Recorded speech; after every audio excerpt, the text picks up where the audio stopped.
আদাব। আমি প্রকৃতি সরকার। আমি ইউনুস আলীর মিনি লাইব্রেরি থেকে একটি বই নিয়েছিলাম। বইটির নাম হচ্ছে মস্তিষ্কের মালিকানা। এই বইটি লিখেছেন আব্দুল হামিদ। এই বইটি আমাদের সকলকে প্রথমে একটি প্রশ্ন করবে, সেটি হলো এটি যে বই কি পড়ে কিছু পেতেই হবে? বই কি আমরা শুধুমাত্র কিছু পাওয়ার জন্যই পড়ি? আনন্দ উপভোগের জন্য পড়ি না? আমরা সকলেই বই পেয়ে কিছু না কিছু পেতে চাই, কিন্তু কেন? আমরা যখন কোনো ছবি দেখি বা কোনো খেলাধুলা করি, তখন কি আমরা সেখান থেকে কিছু পাওয়ার আশা করি? একদমই নয়। তাহলে বই পড়ার সময় আমরা কেন এটা ভাববো? এই বইয়ের মধ্যে এমন কিছু কথা আছে যেগুলো আমাদের বাস্তব জীবনের সঙ্গে মিলে যায়। যেমন কথা নাকি কাজের প্রভাব বেশি। আমরা সবাই বাঙালিরা কথা বলতেই বেশি পছন্দ করি, তবে সেটি আমাদের কাজে প্রকাশ করি না। আমরা যতটা না বলি তার থেকে অনেক কম কাজ করি।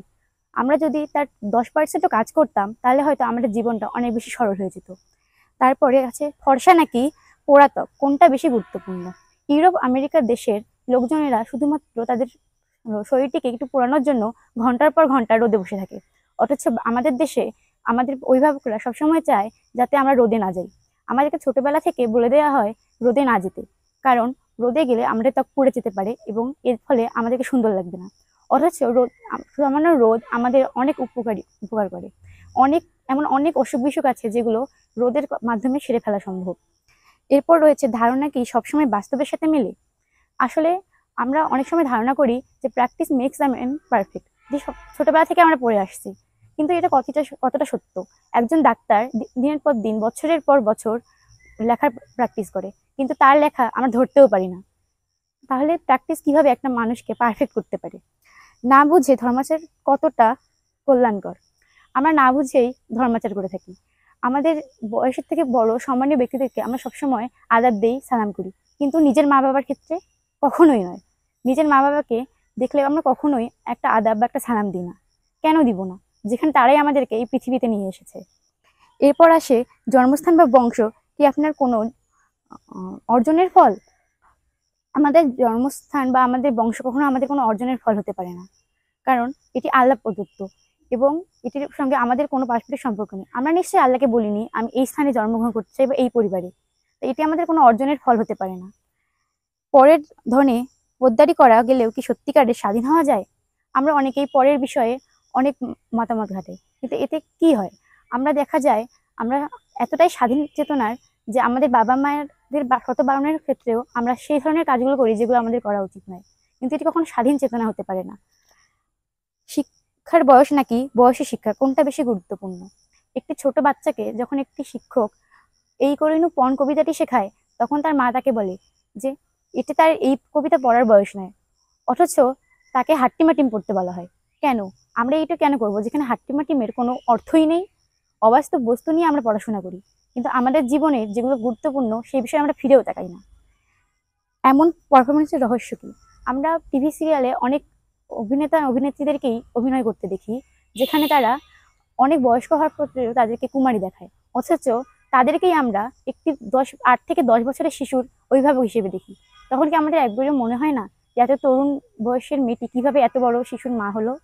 আমরা হয়তো ভাবি বাল্যবিবাহ, কিন্তু এর পিছনে নিশ্চয়ই কোনো যৌক্তিক কারণ আছে। তারা তাদের অবস্থা সম্পর্কে যথেষ্ট সচেষ্ট। বাইরের নাকি ভিতরের চাপ, কোনটা বেশি কাজের? আমাদের বাবা মা সর্বদা আমাদেরকে চাপ দিতে থাকে পড়াশোনার জন্য। স্কুল, প্রাইভেট, টিউশন ইত্যাদি পড়ে আমাদের দিন শেষ, কিন্তু এতে কি কোনো লাভ হয়? যদি আমরা নিজের মন থেকেই না পড়ি, কোনো লাভ নেই, কারণ আমাদেরকে নিজেদের থেকে চেষ্টা করতে হবে সেই পড়াটাকে সম্পূর্ণ করার জন্য। তাই বাইরের নয়, ভিতরের চাপই প্রধান। রাশ টানার দায়িত্ব আসলে কার? আমরা সর্বদা দেশের অন্যান্যদের কাছ থেকে কিছু আশা করি, কিন্তু নিজে কি কখনো ভেবেছি আমরা কতটা করি? একজন সবজি বিক্রেতা তার সবজির মধ্যে ভেজাল যুক্ত করে এবং সেইটা আমরা খাই। আমরাও এই একই কাজ করি, কিন্তু আমরা কখনো ভেবেছি যে এইভাবে যদি সকল খাদ্য থেকে, সকল বস্তু থেকে ভেজাল আসে, তাহলে আমাদের জীবনটা কোথায় যাবে? একবারও ভাবি না। তাই সবার আগে নিজেকে দেখতে হবে যে আমরা আমাদের কাজের মধ্যে কোনো ভেজাল রাখছি কিনা, তারপর অন্যকে দেখতে হবে। অন্যের বেলায় ভালো আর নিজের বেলায় কালো? একজন অপরিচিত ব্যক্তির কোনো ভালো খবরে আমরা সর্বদা খুশি হই, কিন্তু আমাদের নিজের যে লোকেরা আছে তাদের ভালোয় আমাদের কিছু যায় আসে না। আমাদের চেনা জানা কেউ যদি কোনো ভালো কাজ করে, তার যদি নাম হয়, তাহলে আমরা হিংসায় জ্বলে যাই যে সে এটা করলো, কিন্তু আমি কেন করতে পারলাম না? অপরদিকে আইনস্টাইন, প্লেটো, তাদের সফলতায় আমরা খুশি হই, অথচ তাদেরকে আমরা চিনিও না। আর তাই বলা হয়েছে যে অপরের বেলায় ভালো আর নিজের বেলায় হলেই কালো। একটি বাস্তবতায় কি ভিন্ন ফল হতে পারে?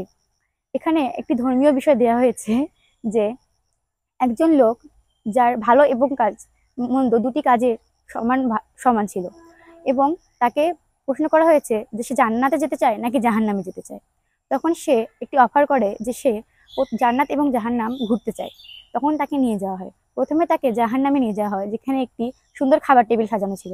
সেখানে নানা ধরনের খাবার ছিল, কিন্তু সকলের হাতের সঙ্গেই একটা বিশাল আকারের চামচ দেওয়া ছিল, যার ফলে তারা খেতে পাচ্ছিল না। অপরদিকে তাকে যখন জান্নাতে নিয়ে যাওয়া হয়, সেখানেও একই রকম একটি খাবারের টেবিল ছিল, কিন্তু সেখানে সবাই ওই চামচ দিয়ে নিজেরা না খেয়ে তার অন্যদেরকে খাওয়াচ্ছিল। এভাবে তারা খুব তৃপ্তি করেই খাবারটা খেতে পারে। কেন খান আর কেনই বা খান না? আমরা যদি কেউ একটি হারাম খাবার খায়, আমরা তাহলে ভুল করেও যদি খেয়ে ফেলে, আমরা তাকে নিয়ে অনেক সমালোচনা করি, কিন্তু কখন আমরা এটা দেখি না যে আমরা কত ঘুষ খাচ্ছি, ব্যাংকের লোন নিয়ে আমরা কত হারাম টাকা খাচ্ছি। কেন? কিছুদিনের মধ্যেই দেখা যাবে যে আমাদের দেশের যে সাংস্কৃতিক খাবারগুলো আছে, আমাদের যে সংস্কৃতি আছে, বিলুপ্ত হয়ে গেছে। আমরা নিজেদের দেশের খাবার না খেয়ে, নিজেদের সংস্কৃতির দিকে না গিয়ে অন্য সংস্কৃতিতে ঝুঁকে পড়ছি। আমাদের শিক্ষা ও কর্ম কি পরস্পরের প্রতিবন্ধী? আমাদের শিক্ষা আমাদের অনেক কিছুই শেখায়, কিন্তু আমরা তা কতটা নিজেদের জীবনে প্রয়োগ করি? আমরা আমাদের কাজের ক্ষেত্রে কখনোই শিক্ষাকে প্রয়োগ করি না। আমাদের শিক্ষা আমাদেরকে শেখায় কখনো অন্যায় না করে সৎ পথে চলতে, অথচ আমরা আমাদের কাজের ক্ষেত্রে সবসময় দেখি কিভাবে নিজেকে বড় করে দেখা যায়, অন্যের বিষয়ে ভাবিও না। এটি একদমই উচিত নয়। মাত্র এক প্রজন্মে এমন কি ঘটে গেল? একটি মাত্র প্রজন্ম কি এমন ঘটাতে পারে?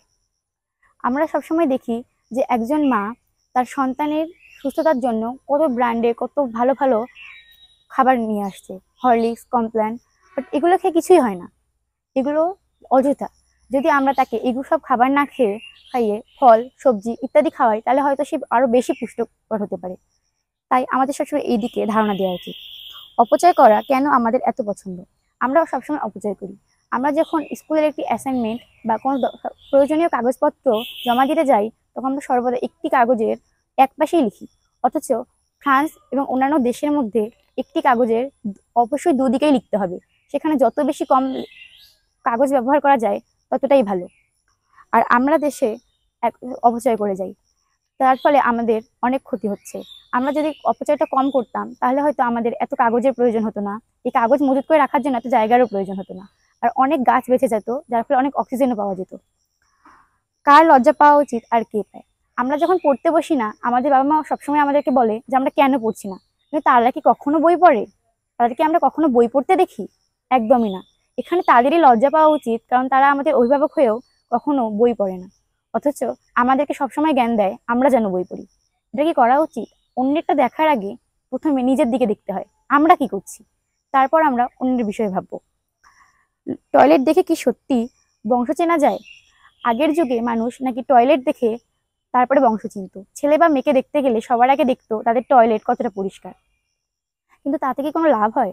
আমরা আমাদের বাসার টয়লেট যতই পরিষ্কার রাখি না কেন, একটি পাবলিক টয়লেটে গেলে আমরা কখনোই সেটাকে পরিষ্কার রাখতে চাই না, শুধু ইউজ করে সেটাকে ফেলে চলে যাই। এমনকি বড় বড় যত প্রতিষ্ঠান আছে, সব জায়গায় টয়লেটের অবস্থা একই। তাই কখনোই টয়লেট দেখে বংশ পরিচয় করা যায় না, কারণ নিজেদের টয়লেট পরিষ্কার রাখলেও তারা বাইরে এটি কখনোই করে না। কোনটা বড়, 98 নাকি 2? আমরা অনেকেই দেখা যায় পরীক্ষার ক্ষেত্রে 198 পাই, কিন্তু 2 মার্ক হয়তো আমাদের কোনোভাবে চলে যায়, কিন্তু এটি আমাদের ফ্যামিলি দেখে না। তারা শুধু এটাই দেখে যে 2 মার্কটা কোথায় গেল, তারা এটা দেখতে চায় না যে আমরা 98 পেয়েছি। অথচ যখন আমরা বাজারে যাই বা কোথাও ঘুরতে যাই, আমাদের পরিবার যখন আমাদেরকে 98% দেয় আর বাকি 2% দিতে চায় না, তখন আমরা তাদেরকে প্রশ্ন করি যে কেন দেবে না। কারণ আমরা তো পরীক্ষার খাতায় 98 পেলে তারা খুশি হয় না, তাদের ওই 2%টাই দরকার। অথচ আমাদের যখন প্রয়োজন, তখন তাদের ওই 98টি তারা দেখে, 2% দেখে না। হতে পারে আমাদেরকে 1000 টাকা দিয়ে একটা কিছু কিনে দেওয়া হলো, কিন্তু আমি 2 টাকার একটা ললিপপ চাইলাম, কিন্তু তিনি সেটা দিতে বারণ করলো। তখন অবশ্যই আমার মনে প্রশ্ন জাগবে, যদি পরীক্ষার খাতায় 98 থেকে 2 বড় হতে পারে, তাহলে বাস্তব জীবনে কেন 1000-এর থেকে 2 বড় হবে না? আপনার পছন্দের লোকটি কেন এত গুরুত্বপূর্ণ? আমরা সর্বদা আমাদের অপরিচিত যে লোকটা আছে, যাদেরকে আমরা একদম পছন্দ করি না, তাদেরকে নিয়েই বেশি ভাবি।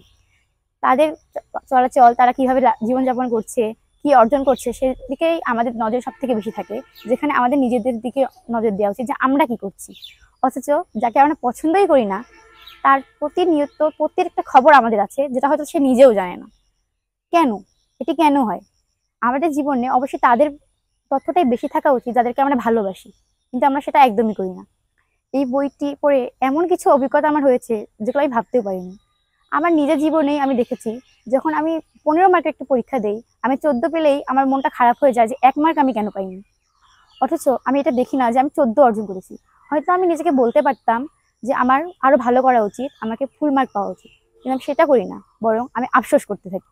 এটা একদমই উচিত নয়। আমি সবসময় 98কেই বড় ভেবে ছোট ভেবেছি এবং 2কেই বড় ভেবেছি। আর এই বিষয়টা আমি এখন আমার জীবনে প্রয়োগ করতে চাই, যে কিভাবে আমি এটা থেকে বের হতে চাই এবং কিভাবে আমি 98কে বড় করে দেখতে পারি, কিভাবে আমি নিজেকে বদলাতে চাই। আমরা সবসময় অন্যের বিষয়েই ভাবি, নিজের বিষয়ে ভাবি না। অন্যের চালচলন, কথাবার্তা এগুলো আমাদের কাছে বেশি মূল্যবান হয়ে যায়, যেখানে আমাদের দেখা উচিত যে আমরা সেটা কতটা নিজেদের জীবনে প্রয়োগ করছি। তাই এই বইটি পড়ার পরে আমি নিজেকে বদলাতে চাচ্ছি এবং এসব বিষয় থেকে সরে আসতে চাচ্ছি। ধন্যবাদ।